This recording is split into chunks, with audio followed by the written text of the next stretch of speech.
Okay, so this is another bad movie review. This is going to be on Karen. It came out last year. I didn't see it last year. This is my first time seeing it today. And yeah, it's bad. It's about as bad as I heard. Actually, it might be a little bit worse. It's written and directed by Cope Daniels. I haven't seen any of these other movies he's done, but I took a look. One of them was like, Who Made the Potato Salad? Like, these don't even seem like real movies, but whatever. Well, this movie's a BT original, so you're not really expecting that much from it, but wow. Yeah, this is atrocious. This writing. Subtlety doesn't exist here. So the movie pretty much tells you what it's going to be from the right off the bat. I mean, you see the trailer and things like that. Um, but when you see when you see her, the Karen character, like destroying or getting rid of a Black Lives Matter mural right from the beginning, it's like, okay, this is the kind of movie we're in. And then especially when you find out the character's name is Karen, it's like, okay, so yeah, this is that kind of movie. Babe, have you met that new neighbor, Karen? No, I haven't. Is she nice? Yeah, she's nice and entitled.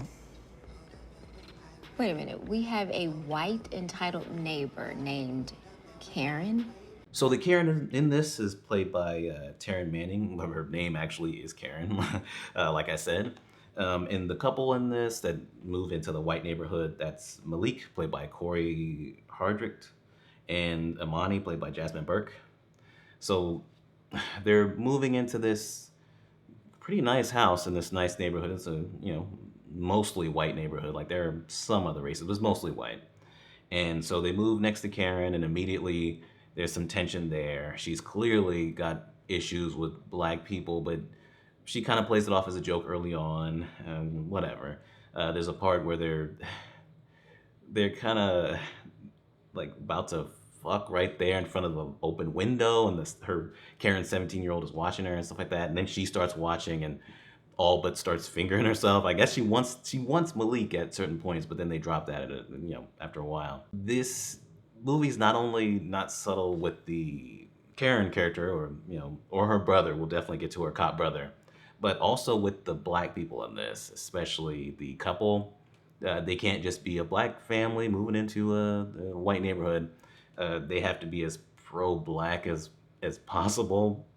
So yeah, we have certain situations with her, like catching Malik smoking weed and listening to rap music real loud in his driveway and things like that. You'd think she would call the cops right off the bat, but I guess she was kind of holding on to that for something else.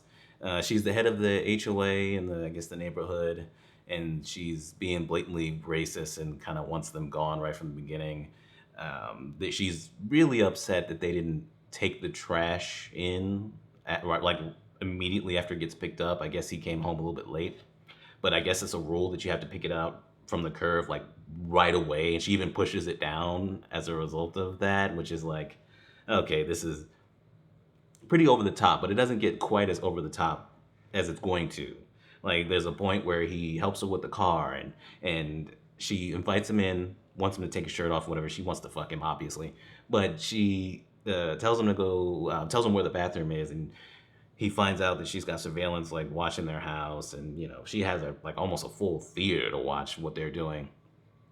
But then he goes in the bathroom, and she has like Confederate flags and like stuff like that, but she has a Confederate flag literally on her soap bottle.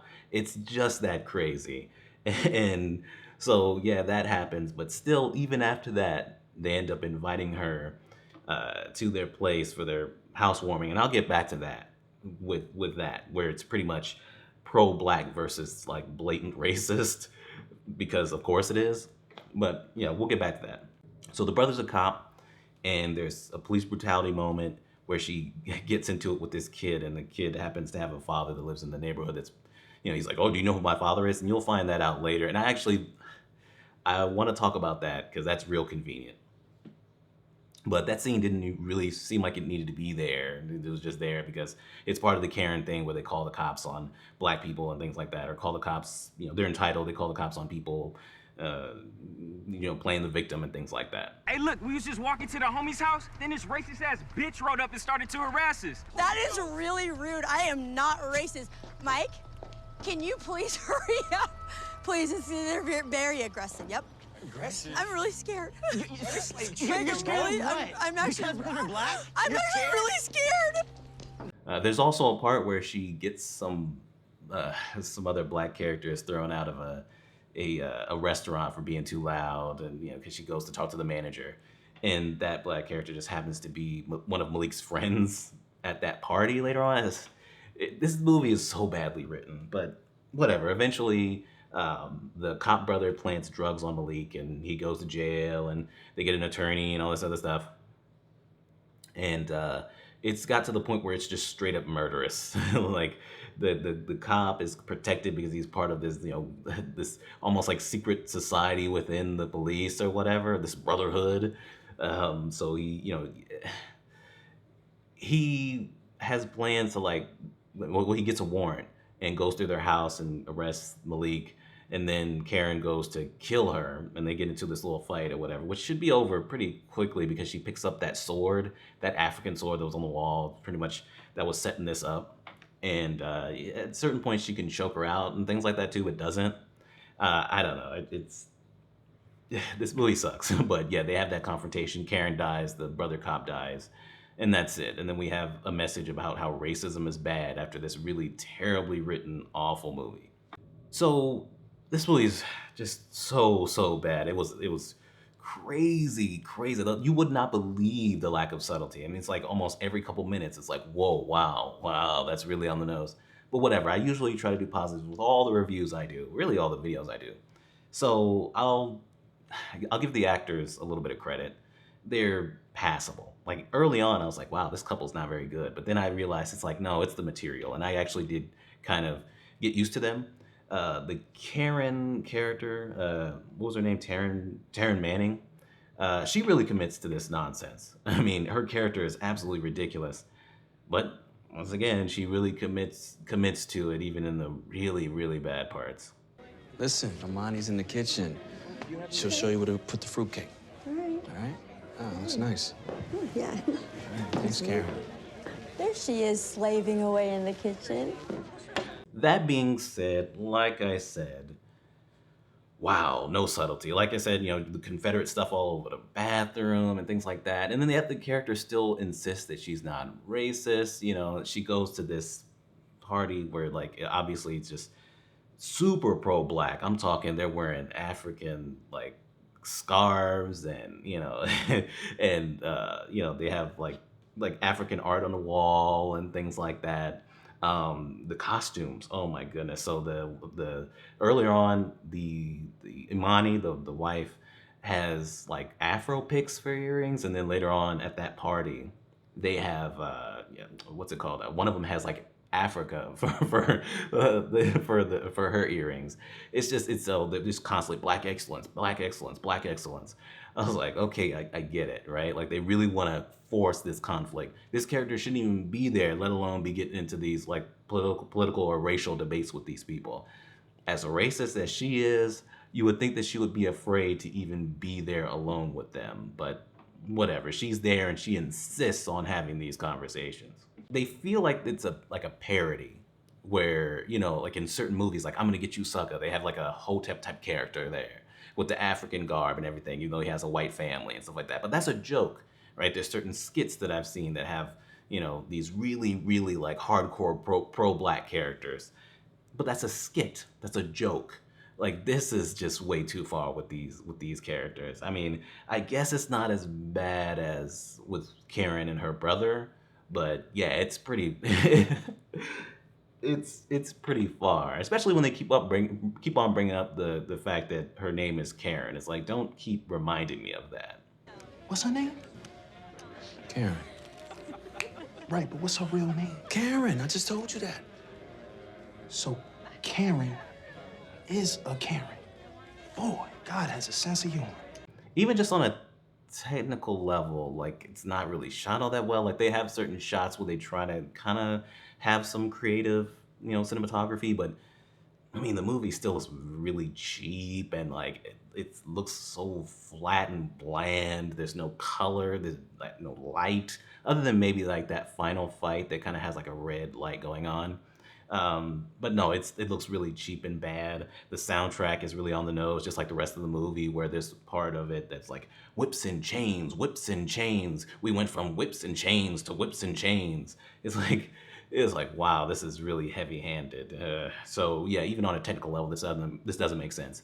But I mean, the convenience of the guy getting that she got taken out of the kicked out of the restaurant just happened to be Malik's friend. But that's nothing compared to the convenience of her giving these kids a hard time, which I said, doesn't feel like it fits in the movie. It has nothing to do with Malik and Imani. Imani just happens to be there recording it. But they look suspicious because they're black and they're walking through her, like at least mostly white neighborhood. And one of them's like, "Do you know who my father is?" And you don't find out yet. That kid's father not only is a black man of kind of importance or status living in the neighborhood, but he's a civil rights attorney, a big, like, hotshot civil rights attorney. What are the chances? I mean, wow, and they were recording her, and she's clearly putting on a show, right? She's like, "Oh, they're coming towards me," and they're like way farther away from her, but yet somehow, the cops still come in, arrest them, and whatever. They press charges and things, but somehow the brother cop is still like on the streets, like he's not even getting paid, like put on paid leave or something like that. I mean, they're suing the police precinct for discrimination. You'd think that he would at least not be immediately back on the streets, but man, the way they write this police brother, I mean, he talks like this. He's like really over dramatic. We did the right thing. What do you say? Our parents took us away from that, because that's why we moved to the suburbs, and I'm part of this secret organization, a fraternity, the Brotherhood. And you might think, "Oh, Nigel, you're over. Come on, like you're overemphasizing it, or you're being over dramatic."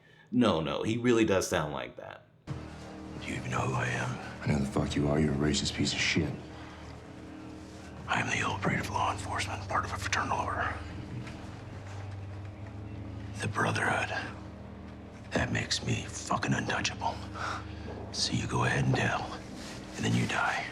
They try to have like a backstory because they have her be like, "Well, we used to live in this one place. Black people came in, then all of a sudden the neighborhood went to shit." That would be enough for a motivation, right?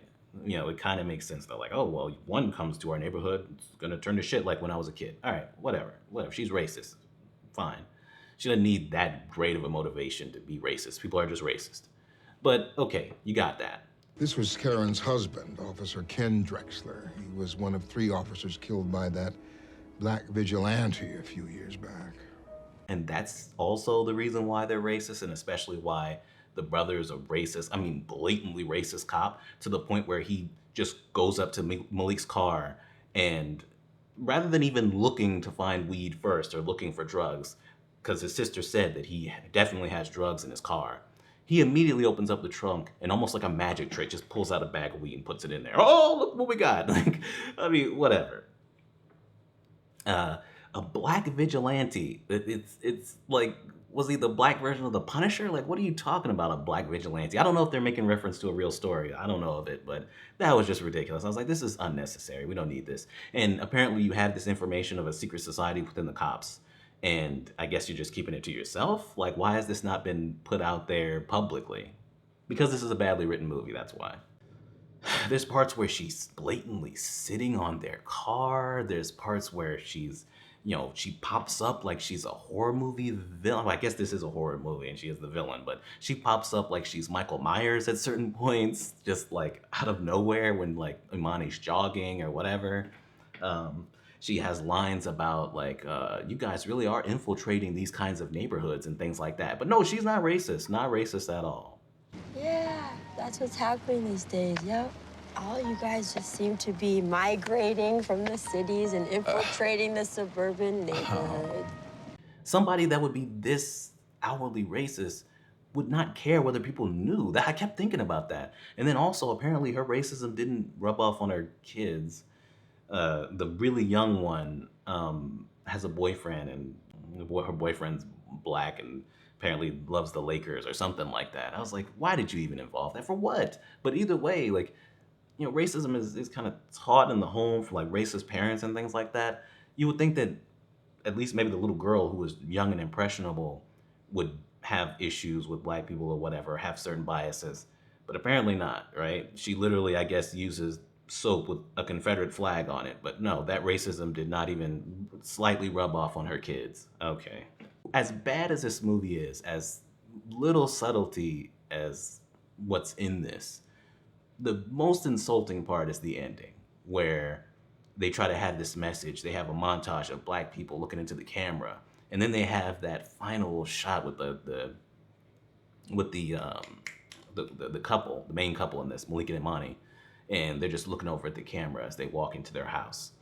And I'm thinking, wow, you really thought you made something. You really thought you made a statement or had like a message that's actually gonna resonate with people in this piece of shit, like parody level bad movie. Like, wow. I mean, that's insane. Bro, she's a Karen named Karen. It's like God knew she was gonna be evil. So yeah, I think that's pretty much all I have.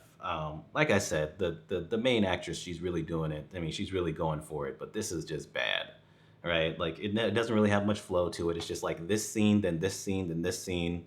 Certain scenes that are only there, not fully for the story, but mainly because, hey, this is what Karens are like, right? This is what's known as a Karen, right? They call the cops on people and stuff like that. The one thing they didn't do is they didn't have her like harass some poor store worker or cashier or whatever, right? Like a lot of Karens do. Like they mostly focused on the racial element, but that's the only thing they didn't do. They definitely tried to like hit everything. I mean, the movie feels way longer than just an hour and a half because they try to fit as much on the nose bullshit as they possibly can. Like it was like every minute there was something new. I was like, oh shit, oh shit, oh shit, oh shit. Wow, you really put that line in here? Whoa, whoa.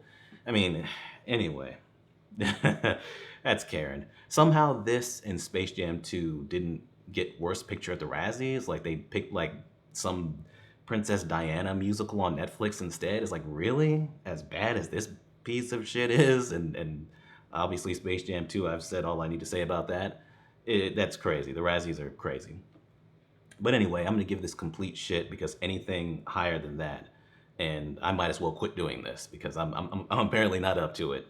Yeah, this is awful. Right? Even on an ironic level, it's not even really fun to really laugh at while you're watching it because it's really boring. Like a lot of the dialogues is just really flat, and like they'll say something. Oh, Karen, they just moved in, huh? Yep, they did. Yeah, it looks like they're here. Like there's a lot of like just dead space in the dialogue and or in certain scenes, and it's like whatever. Like you really can't even like get drunk and get some friends together and laugh at this. This is just dumb. There's certain parts like that, but for the most part, this is just dumb and lame.